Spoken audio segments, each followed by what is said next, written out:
Okay, so first thing I'll cover is the credit card storage. So as of the release on Wednesday, we're going to make it so that people cannot insert credit card numbers in note fields. And there are 5 note fields that are affected by this.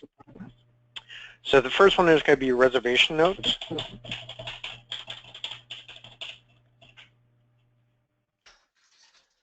So if I try to put in a reservation note and click post, they're going to get this error message due to PCI compliance regulations.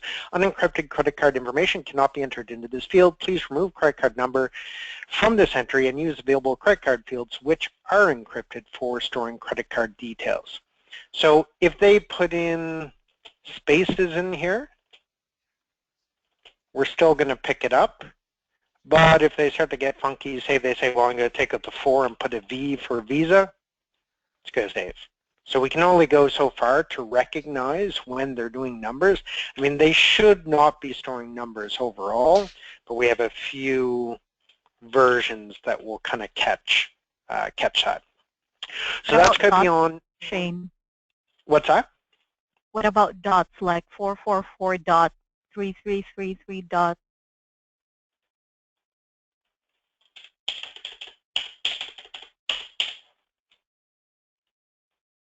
Nope, we catch that. Thank you. And Shane, if they put in front of it Visa number space, I guess we'd still pick it up because it would see that whole number, right? Exactly. Yeah, but if they say they choose to not put the first number 4 and only put 15 characters, they win. Right? Okay. But to a certain extent, we can only lead people to water, right? We're telling them you should not be storing credit card numbers. It's for their safety that they should not be doing so, right? Mm-hmm. So, and as well, if CS or trainers see this, point it out to them, right? And also let us know, because then we can add in more kind of restrictions. Like maybe they find, well, if we put a T7G in the middle, that'll trick the system. But overall, we're trying to make it so that, you know, we're trying to help them help themselves. They shouldn't be storing credit card numbers in the system in note fields. That's not what they're for, right? So Res Notes has that. Guest Notes. So if you go into Guest Profile and do Guest Notes from here, same thing. We put it under Operations Corporate. In this field here, the attached note, we did it in the Groups area, both when you're doing the primary tab, the attached note here, and on the rooming list, add note here. It'll take it from there. So basically, as of Wednesday, if they try to put that in, they're going to get that warning message. And in the release notes that we sent out, we said that as of July 1st, we're going to be going through and searching out all credit card numbers in those fields. And what's going to happen is it's going to mask those numbers. So people are going to end up with 16 X's where they had credit card numbers before. So we're giving them ample warning to go in and find those credit cards and get rid of them. But as of July 1st, we're going through and we're going to wipe them all from everyone's system if they're storing them in those fields. If they have a custom field, we're not going to pick that up, right? In a custom field, we did not put that as part of it. So if you know of hotels doing it, tell them to stop and let's add that as part of our thing, right? Our overall goal, and for our protection, trainers support, they should not be using anything other than credit card fields. If they're using something different than credit card fields, oh good. So we didn't put it for custom data. Do you know if hotels are doing it, Rosamund? No, but the workaround, because I've been telling people this is coming, and the workaround has been, well, where can I put it? And I've been telling them no, but one of the clients said, well, if I made a custom field, they figured that they could do it there. And the other one was City Ledger as well, if they have a credit card on file for a City Ledger. Yeah, so anywhere that they are storing and any workarounds that people find, please let us know so that we can add that feature to those fields. We're not looking for workarounds. We're looking for them to store credit cards in this area. Okay. One of the things I usually ask clients is if they have a PCI compliancy officer, and maybe this may be something that we mention to a PCI compliance officer, that they want to check and make sure they're not trying to bypass the system at front desk by doing funky stuff. Yeah, and the more areas that we find people storing credit cards, the more ways we're going to try to search and destroy. So that's our goal. Protect them and protect us, right? So overall, for trainers and for support, there is no workaround. They put credit cards in the designated credit card fields. Okay, next is for search. So if I click on new reservation,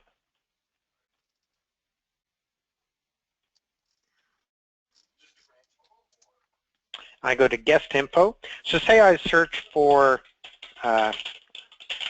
some guest here that doesn't exist, and we put in a loyalty number, we put in email, we search, and the guest does not exist. When you click on create new profile, it will now carry that information over onto the reservation. Thank you. This does not work, however, with if they're not using force search, because that search area is totally different. Okay, so it's only when they're using force search. Yay. And next is essential balancing. One ring to rule them all. Yay. We have one report. And the nice thing is, as well, we're going to be able to see, now this property I only have 4 days worth of data, so even though I ran it for June 1st to June 12th, I actually don't have anything for the 1st to the 8th. So the nice thing is now, even for the reservation deposit, or the reservation balance, so normally we would run the reservations with deposits report, and that one is time sensitive. This is not time sensitive. If you run this, this is telling you what the deposit detail was on that date. Woohoo. Yeah. Yay. Now, we could not, unfortunately, one of the things I wanted to do was actually do the calculation for them, the balance minus the balance. The problem is a lot of hotels have renamed these, or they don't have the receivable checked, or they have a interface which is the QuickBooks, and it's the number, right? So the way it works is any account that is checked as a receivable will show up on this report. So you know how some hotels have accidentally checked a receivable account? That will show up on here. Okay, so I couldn't do the formula for them just because, you know, again, if they've changed the names, or sometimes our really old hotels, this is called Guest Folio, this one is called City Ledger, this might be called Advanced Deposit, or really, really old ones have different names. But at least we're seeing all the values here to do our calculations. And we can run this historically. It's not something starting from today forward. We'll be able to do historical. We could go back to 2014. Excellent, thank you. Exactly, yeah. So if some property calls, I mean, should they be out of balance for that long? No, but if they are, well, here we go. I mean, this is going to help support quite a bit, right? Because most of it is trying to find that day that they went out, right? So this is going to help them. The negative and positive still apply in this case. So here I have the negative 4722 and here I have the positive 4722, but this would be in balance, right? Mm-hmm. Okay. So that one's yeah, that one's awesome. I love that one. So that makes me happy. And hopefully with this, now that we have a report that is not time sensitive, maybe we can, you know, find those things that are causing this to go out and really address that, right? A man can dream, so. Okay. Yes? Just before you continue on, is there new documentation that's going to be coming out alongside this, I guess? Yep, yep, sure is. It'll be out on Wednesday. Oh, awesome. Okay. Yeah, it's already done. I just haven't published it yet, so it'll be published on Wednesday with the release. And I'm probably just going to remove the old documentation that has printing the 5 reports. I'm going to replace it right on the night audit document on the website. Awesome. Awesome. Shane, is that going to be an extra report, or is it replacing one of the existing reports? Well, it's replaced, so you don't have to run all 5. You just run the 1. Okay. I'm not getting rid of any of their other reports. Gotcha. Okay. Yeah. So those will still all be there. Now that we have the essential balancing report, do we need the accounts receivable reconciliation report? Maybe not. Right?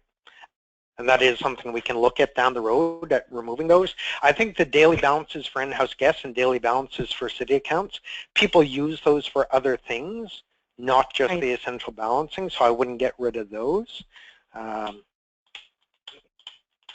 Yeah, probably the only one would be the accounts receivable reconciliation report. Maybe we can look at removing that. And that was okay. Still pulled from the reports menu? What's that? It's still pulled from the reports menu? So I just want to see the file path again. Oh, under financial. Awesome. Essential balancing. Essential balancing here. And Shane, would we still every once in a while have to do accounts receivable reconciliation? It's only a report, right? It's not changing the recalculating accounts receivable reconciliation or anything? Well, the journal entry, accounts receivable reconciliation, and the essential balancing report, they all pull from the same stored procedure for those balances. So whichever one you run first will recalculate the accounts receivable reconciliation balances. Okay, thank you. What about when you so they're all pulling from the exact same area. What's that? When you do an ARR reset, does the essential balancing report change also? Yes, all 3 are tied to the exact same stored procedure. Okay. Perfect. Yeah, so if you reset that, it's going to reset all 3, and then whichever one you run first, that will recalculate for all 3. Just like journal entry. So right now, journal entry has those 3 balances and accounts receivable reconciliation report. Whichever one you run first recalculates for both of them. So we did that for essential balancing so that you're not having to, recalculate 3 different times. It would make no sense, right?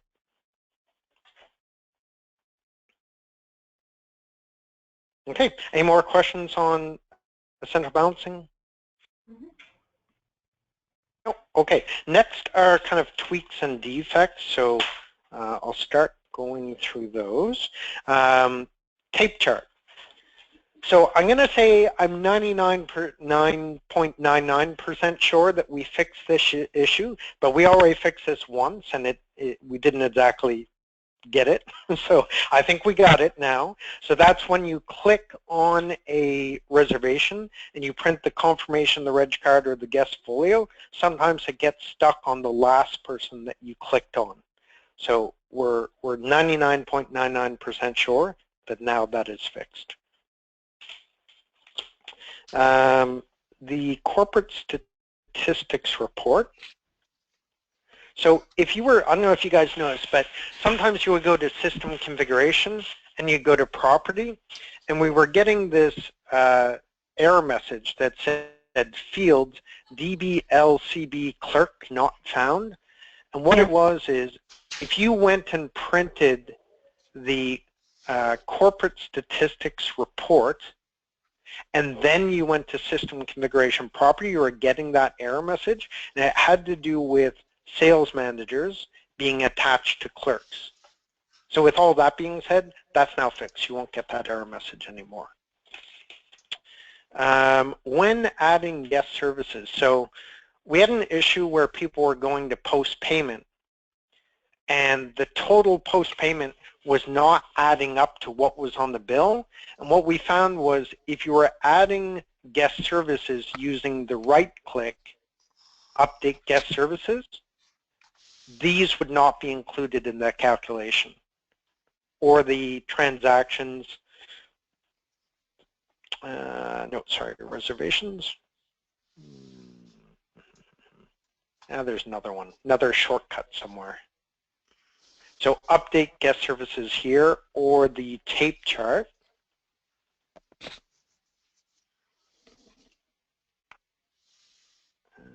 safeguards.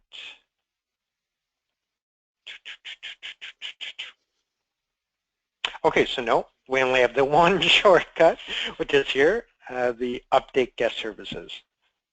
So anyways, those will be included in the total when you go to post payment now. If you recall a couple of releases ago, we made a change to the cutoff in groups.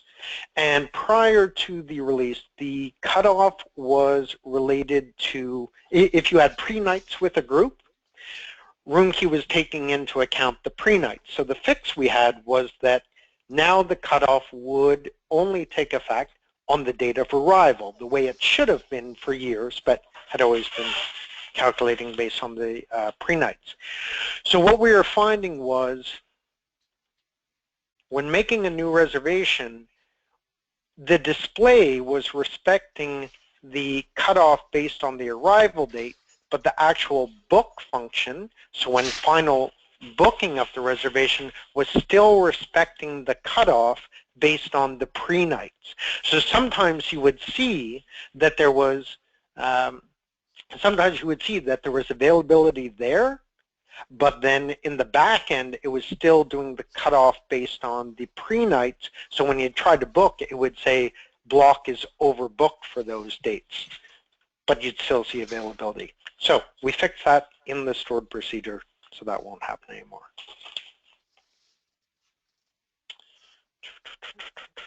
Folio transactions. Under reports, financial folio transactions, the compact one.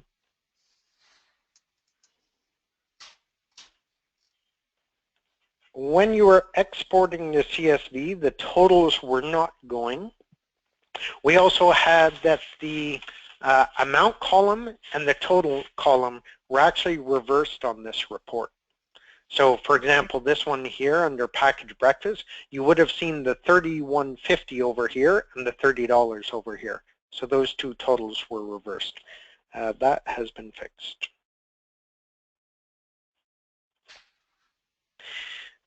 Another fix we did when making when modifying a reservation.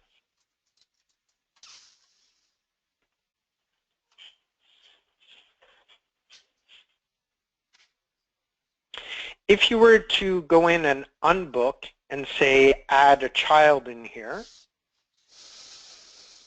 and you were to go in and make a second change on here, like saving the license plate, only the changes that you did on the primary screen or on the calendar screen were being saved, not both of them, because technically they were two different procedures that needed to be called. So that'll now change both. If you update the calendar and you update the guest folio information at the guest info information at the same time, it's going to save both of those to the reservation.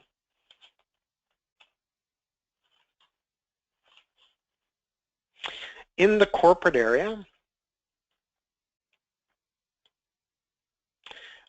we're having an issue, and we kind of found it when we were putting in the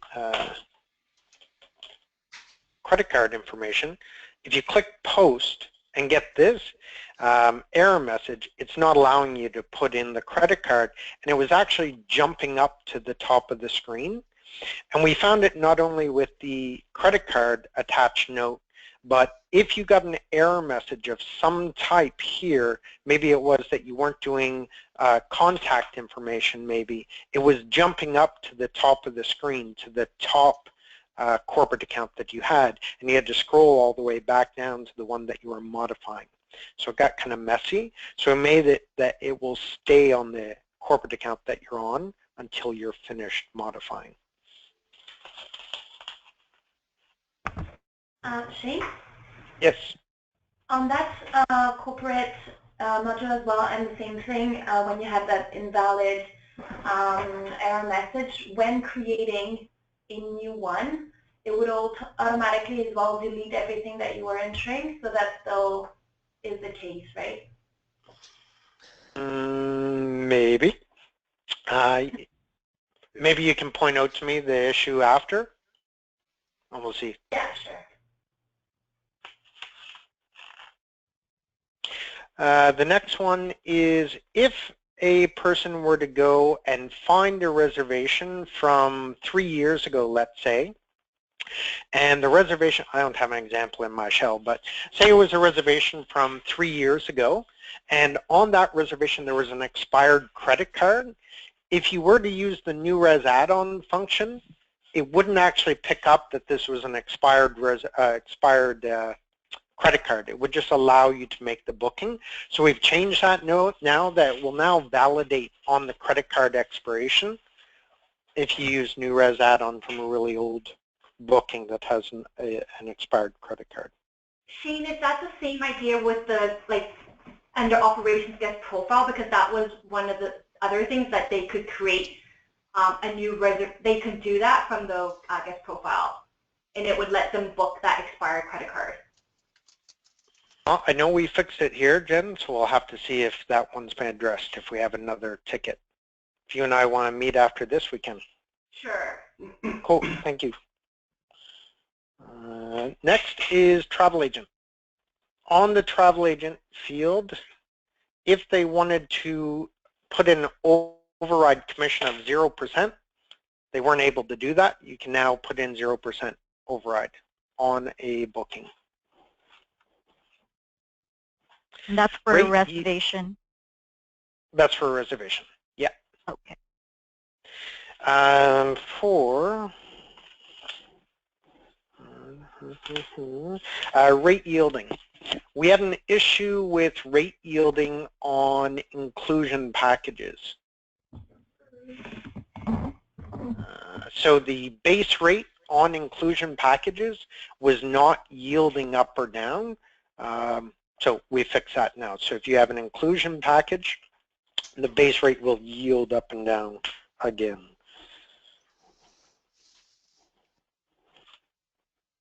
Shane, are you talking that with regards to our yield function automatically built into Roomkey? Or are you talking about if they're manual? Oh, okay, no, thanks. Our rate yielding, yeah.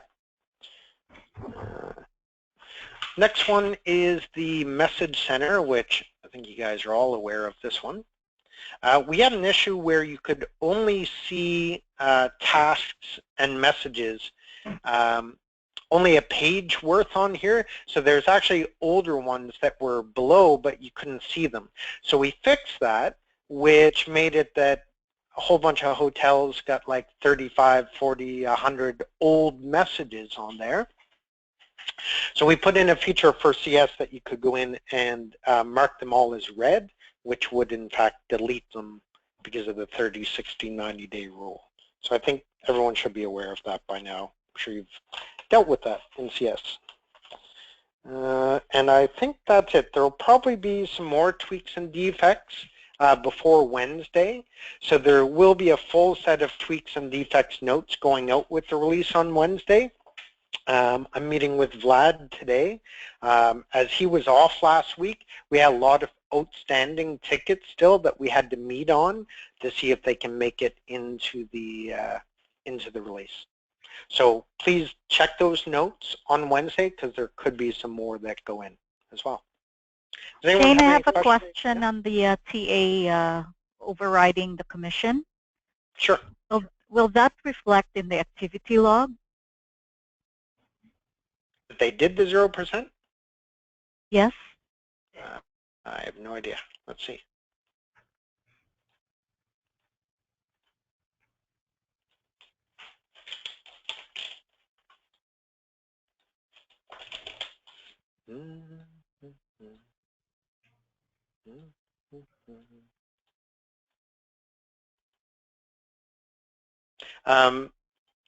Yeah, I would think not. Did it do it in this version that we have now, GJ?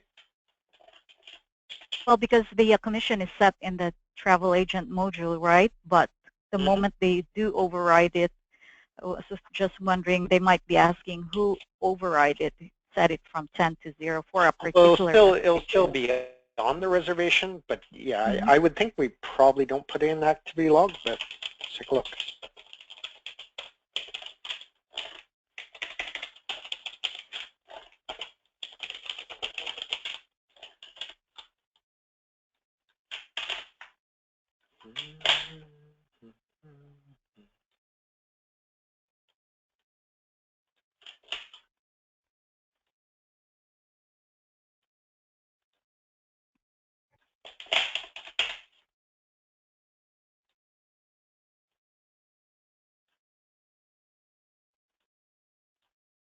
Yay. There. It looks like if they go into there, yeah, it'll show. Yeah, look at that. Perfect. Sometimes I'm surprised. Okay. Any other questions? Nope. Nope. No. I am going to mention one because I think it'll make it in reports age balance. We have a weird thing with age balance where if you have an invoice that is 90 days old, and if you made a payment on the invoice, the payment would show in the current column, but the age balance would show in the 90-day column. Really makes no sense that this report is doing that. I would imagine this report's probably been doing it for a long time, but it was pointed out to us by a client. So we are fixing it that the balance will, essentially we're not going to age the payment, right? So if the payment's done today, it doesn't make sense to age a payment. The payment does not age. The balance due ages.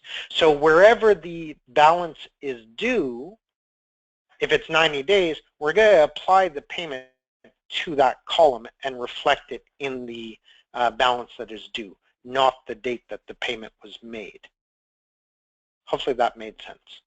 But that is our goal, to get that in for Wednesday. Again, I'm going to meet with Vlad on that today. So it's not official yet, but we're hoping to have that in by Wednesday. Okay, that's it. Okay, any other questions? Looks good. Yeah. To hear your voice, Hopefully this is, hopefully this makes it for me. I think this is awesome, right? Especially Thanks. that the time sensitivity of that reservations with deposits, and the fact that you had to, print out 5. Did I just hear David Brookfield? I think David Brookfield loves this too. Try again. Try again. Yeah. Come on, the laugh is not giving it away. No, you didn't It's catch it? Chris, man. It's Chris. Oh, Chris! Welcome home, buddy. Welcome home. Thanks, man. Prodigal son has returned. It's true. Hey, Chris, I have 33 things for you. Can we meet? Yeah, sure. Anytime. All right. Nothing's changed. Yeah, exactly. Okay, perfect. Thanks, everyone. I'll let you guys get back to your busy day. Thanks for joining, and sorry for the delay. No problem. Thanks, Shane. Shane. Thanks, Shane. Thanks, man. Thank you. You were late. I didn't even know you.